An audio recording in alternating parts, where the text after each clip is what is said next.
नमस्कार दोस्तों, very good afternoon to all of you. स्वागत है आप सारे लोगों का अड्डा 24/7 के इस ऑफिशियल यूट्यूब प्लेटफॉर्म पे आप सब लोगों का स्वागत है। और SIDBI examination, SIDBI grade A notification जो आया था, जिसका एग्जामिनेशन 16 अप्रैल को जो है वो आपको स्टिपुलेटेड है। अभी तक फिलहाल 16 अप्रैल को आपको स्टिपुलेटेड है, तो वो एग्जामिनेशन की तैयारी हम लोग इस पर्टिकुलर सेशन में यहाँ पे करेंगे।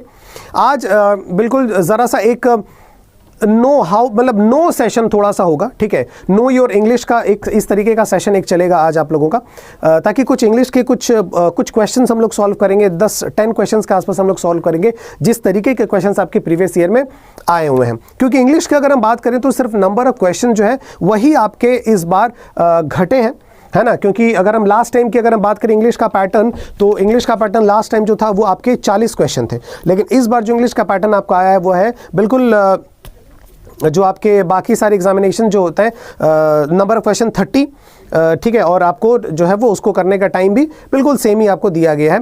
तो हम कुछ इस तरीके से हम बोल सकते हैं यहाँ पे कि लेवल जो है वो शायद थोड़ा सा हाई हो सकता है, लेकिन फॉर्मेट किन किन सेक्शन से बन करके आपके इंग्लिश के सेक्शंस बनेंगे वो आपका जनरली वही रहेगा, उसमें कोई चेंजेस नहीं आने वाले हैं, ठीक है। तो चलिए इस सेशन को हम लोग फटाफट से यहाँ पे स्टार्ट करते हैं, ठीक है। और स्टार्ट करते हुए सबसे पहले तो आप लोगों से एक रिक्वेस्ट जरूर रहेगी कि प्लीज़ हमारा चैनल जरूर सब्सक्राइब कर लीजिएगा अगर आपने सब्सक्राइब नहीं किया है, आप चैनल पर नए हैं, ठीक है। और एक बात और मैं आपको बता दूं कि चैनल सब्सक्राइब करने के बाद बेल आइकन को जरूर प्रेस कर दीजिएगा, ताकि जो भी इंपॉर्टेंट वीडियोस हैं उसके नोटिफिकेशन आपको जो है वो टाइमली मिल जाया करें। और प्लस इसके साथ एक बात ध्यान रखिएगा, हमारा ऐप जरूर इंस्टॉल करिएगा, क्योंकि ऐप इंस्टॉल करने के बाद आपको जो भी आपको चारों सब्जेक्ट्स हैं उसके आपको क्विज वगैरह मिलेंगे, प्लस एक्स्ट्रा आपको डिस्काउंट 1% का भी मिल सकता है कॉइन्स के जरिए, ठीक है। तो चलिए फटाफट से हम लोग यहाँ पे आगे बढ़ते हैं। चीज़ों को बता दें, यह है हमारा सिडबी का बैच जो आपका स्टार्ट होने जा रहा है। दिस इज द बैच आपका 12 मार्च से आपका स्टार्ट होने जा रहा है without any delay. Without any delay जल्दी से इस बैच को आप लोग ज्वाइन करिएगा। कोड आपको यूज करना है Y194। और मैं आपको बता दूं कि इसमें आपके सारे जितने आपके सब्जेक्ट्स हैं, सारे के सारे सब्जेक्ट्स आपके इसमें होंगे। इंग्लिश है, आपका मैथ है, बैच है तो जाहिर सी बात है ही, रीजनिंग भी है, आपकी डिस्क्रिप्टिव इंग्लिश भी इसमें आपकी पढ़ाई जाएगी। और उसके बाद आपका जीए वाला जो सेक्शन है वो सारा का सारा आपको रहेगा इसमें। आप यहाँ पे सारी की सारी चीज़ें देख सकते हैं ना। तो सिडबी ग्रेड ए बहुत ज़बरदस्त तरीके से सारी की सारी चीज़ें यहाँ पे हम लोग करने वाले हैं। 12 तारीख से बैच आपका स्टार्ट है। कोड आपको यूज़ करना है Y194। और ये सिडबी का आपको टेस्ट जो आपका क्या बोल सकते हैं इसको, जो टेस्ट सीरीज है वो है आपके सिडबी का। अब एक बात मैं आपको बता दूं कि बिना इस टेस्ट सीरीज के अगर आप कुछ भी सोच रहे हैं कि नहीं इस बार जो है वो सिडबी मतलब मैं अगर एग्जाम दे रहा हूं तो इस बार मुझे सिडबी तो निकालना ही है यार, इस बार मैं सिडबी क्वालिफाई करके रहूंगा, तो बिना इसके जो है ना ये इम्पॉसिबल है, बिना इसके इम्पॉसिबल है। क्योंकि जब आप सिडबी आप किसी भी तरीके से कहीं से भी आप पढ़ाई कर रहे हैं, लेकिन अगर आपने यहाँ पे प्रैक्टिस ही नहीं की, अगर आपने टेस्ट सीरीज ही नहीं दी, अगर आपने मॉक ही नहीं लगाए, टेस्ट ही नहीं लगाए, तो फिर आपको प्रैक्टिस कहाँ से करना पड़ेगा, आप प्रैक्टिस ही नहीं कर पाएंगे, है ना। और अलग अलग तरीके के पैटर्न के क्वेश्चंस, अलग अलग लेवल के क्वेश्चंस आपको सिर्फ और सिर्फ टेस्ट सीरीज में मिलेंगे। तो आप यहाँ पे टेस्ट सीरीज में इस्तेमाल कर सकते हैं, ठीक है। इनको भी आप ले सकते हैं और इस जो हमारा बैच है उसको भी आप ले सकते हैं। और मैं आपको बता दूं कि ये दोनों जो है ये आपका बैंक महा प्लस जो आपको दिख रहा है यहाँ पे उसका एक पार्ट बनेगा, बैंक महापैक प्लस का एक पार्ट बनेगा। और इसमें आपकी क्या क्या चीज़ें हैं, इसमें आपके जितने भी ग्रेड ए और ग्रेड बी के आपके एग्जाम है सब इसमें ऐड हो जाएंगे। ग्रेड ए और ग्रेड बी के, मतलब इसमें नाबार्ड भी आएगा, सेबी भी आएगा, सिडबी भी आएगा, आरबीआई ग्रेड बी भी आएगा, जिसका नोटिफिकेशन अभी कुछ जो है वो अभी बस आने ही वाला है। ये दोनों एग्जाम भी इसमें सारे के सारे रहेंगे। तो आप लोग अगर बैंक महापैक प्लस लेते हैं तो ये दोनों का दोनों सब कुछ इसमें ऐड हो जाएगा, प्लस आरबीआई ग्रेड बी के बैचेस भी आपके जो भी आएंगे वो सारे के सारे भी आपके ऐड हो जाएंगे, है ना। तो वंडरफुल अपॉर्चुनिटी ये है आपके लिए, आप ये कोड इस्तेमाल करिएगा Y194, ठीक है। क्लियर हो गया। इस जो भी अभी ये सेशन चल रहा है इसके कमेंट बॉक्स में आपको इन बैचेस की और बैंक महापैक जो प्लस है उसका आपको जो लिंक है वो मैं आपको पिन करवा दूंगा, ठीक है। चलिए आगे हम लोग बढ़ते हैं। अब हम लोग बढ़ते हैं, ये है आपके सामने एरर डिटेक्शन का क्वेश्चन, ठीक है। आज कुछ क्वेश्चंस हम लोग करेंगे, लेकिन उससे पहले मैं आप लोगों से एक चीज चाहता हूं कि मैं आप लोगों को सबसे पहले तो ये बता दूं कि इंग्लिश का, सबसे पहले मैं आप लोगों को ये बताना चाहता हूं कि जो इंग्लिश का अरे यार जो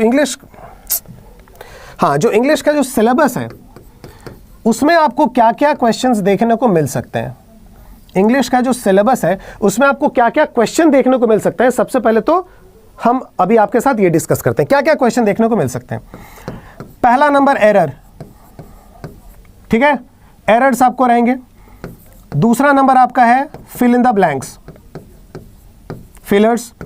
तीसरा नंबर आप लोगों को प्रैक्टिस करना है क्लोज टेस्ट, ठीक। चौथा नंबर आपको प्रैक्टिस करनी है सेंटेंस अरेंजमेंट, ठीक है। पांचवा नंबर आपको प्रैक्टिस करना है पैरा जंबल। अब सर ये दो अलग अलग चीजें क्या? बिल्कुल दो अलग अलग चीजें, ठीक है, हम लोग प्रैक्टिस करेंगे, बिल्कुल ये दो अलग अलग चीजें, ठीक है। नेक्स्ट आपका 5 नंबर यहां से हो गया। 6 नंबर यहां से चलते हैं।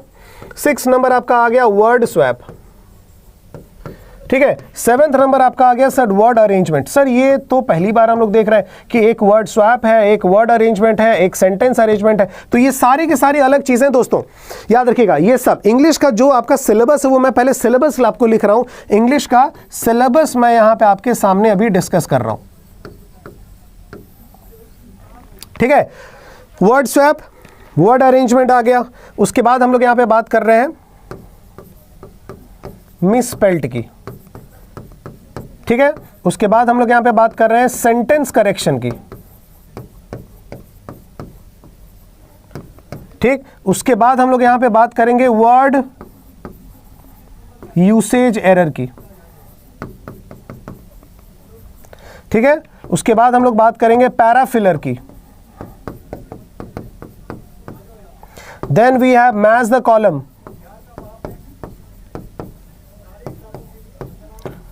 ठीक है। देन वी हैव स्टार्टर्स,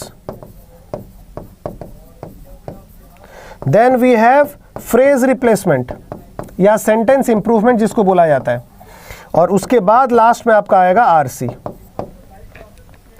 ठीक है। दोस्तों आप ये देख सकते हैं इतनी सारी चीजें हैं यहाँ पे, है ना, इतनी सारी चीजें जो इंग्लिश के सिलेबस में आपको आता है, ठीक है। एरर्स आपका है, fillers, cloze test, sentence arrangement, para jumble, ये सारी की सारी चीज हम लोगों को प्रैक्टिस यहाँ पे करनी है।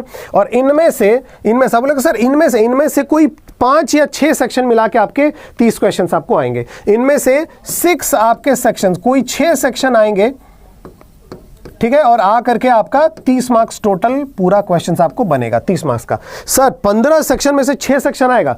एक्चुअली होता क्या है, ये एरर आ गया, ठीक है। अब उसके बाद सेंटेंस करेक्शन भी इसी में आता है, वर्ड एरर भी इसी में आपको आता है, मिसस्पेल्ड भी आपको इसी में आता है। तो मिसस्पेल्ड के क्वेश्चन भी एरर में ही आ गए, सेंटेंस करेक्शन के भी क्वेश्चन इसी में आ गए, वर्ड यूसेज भी आपका इसी में आ गया।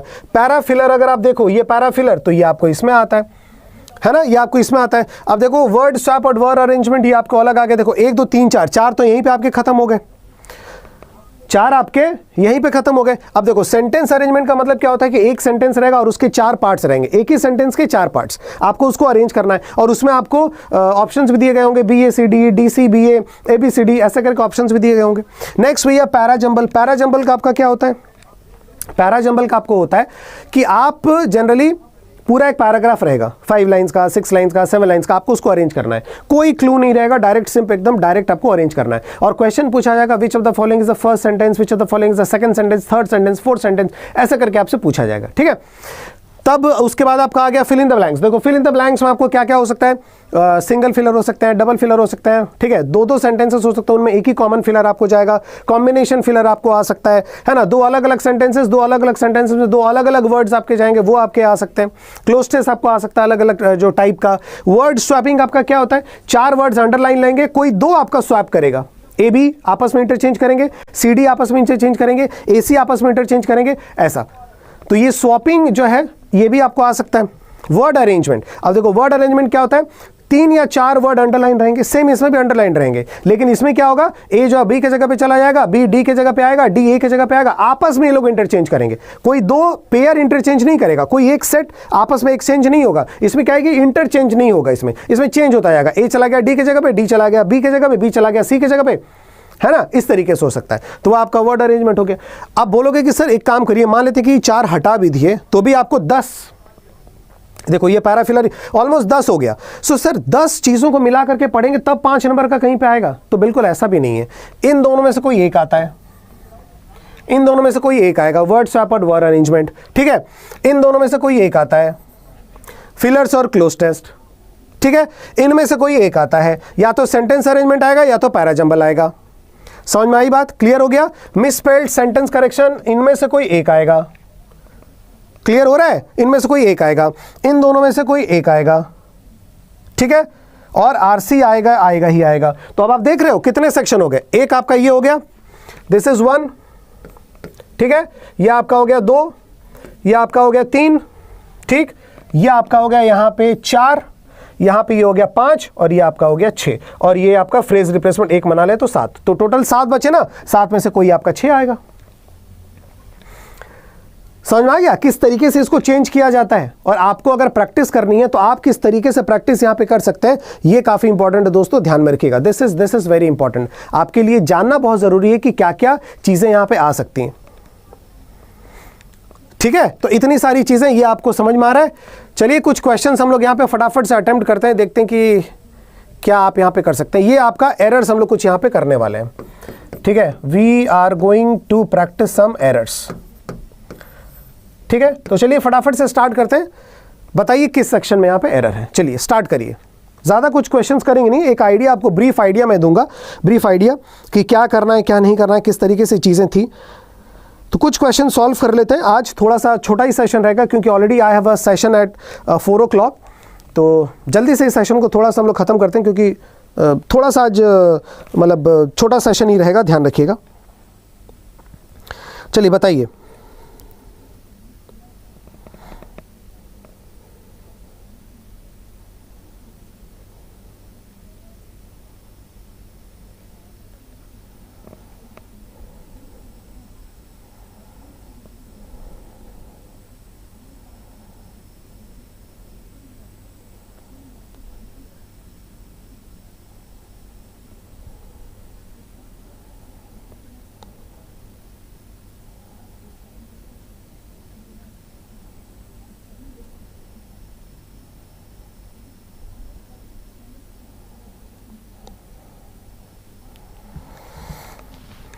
क्या होगा दोस्तों? देखो इसका आंसर क्या होगा।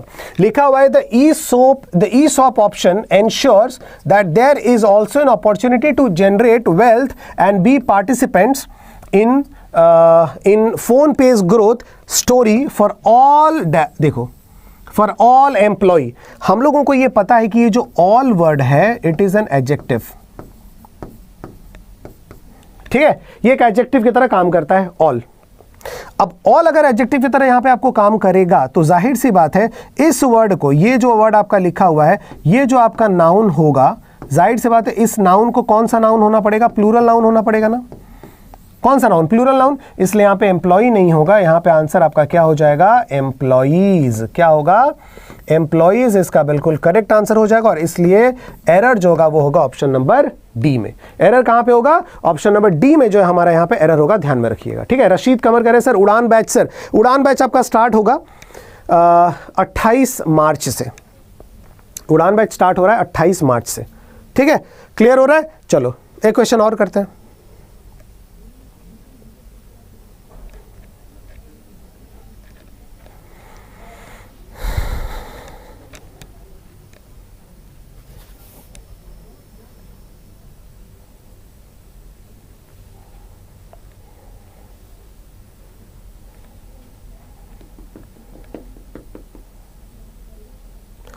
डिफिकल्टी लेवल, देखो डिफिकल्टी लेवल की अगर मैं बात करूं तो इजी एक्सपेक्ट मत करिए, ठीक है?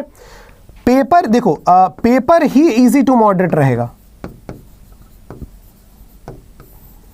पेपर ही इजी टू मॉडरेट रहेगा। और हो सकता है कि फिर ये जो एग्जाम प्रेशर है ना, एग्जाम प्रेशर जो है इसको थोड़ा सा डिफिकल्ट बना दे या मॉडरेट टू डिफिकल्ट बना दे, ठीक है? जैसे आपका पहले पेपर कैसा होता था? पहले पेपर बाय चांस आपका इजी होता था तो एग्जाम में वो आपको easy to difficult, easy to moderate आपको लगता था एग्जाम प्रेशर के लिए। लेकिन अब जो है अब पेपर ही आपका आएगा इजी टू मॉडरेट, तो जाहिर सी बात है आपको जो एग्जाम लेवल का जो प्रेशर है वो हो सकता है उसको मॉडरेट बना दे या मॉडरेट टू डिफिकल्ट लेवल का आपको बना दे, है ना? समझ में आ रही बात? Getting my point? तो इजी लेवल का तो बिल्कुल सोचना ही नहीं है क्योंकि नाबार्ड सिडबी असिस्टेंट मैनेजर का लेवल का एग्जाम है, तो थोड़ा सा आपको इसका लेवल जो थोड़ा सा हाई रहता है। इसका आंसर आपको क्या होगा? बहुत ईजी है इसका आंसर।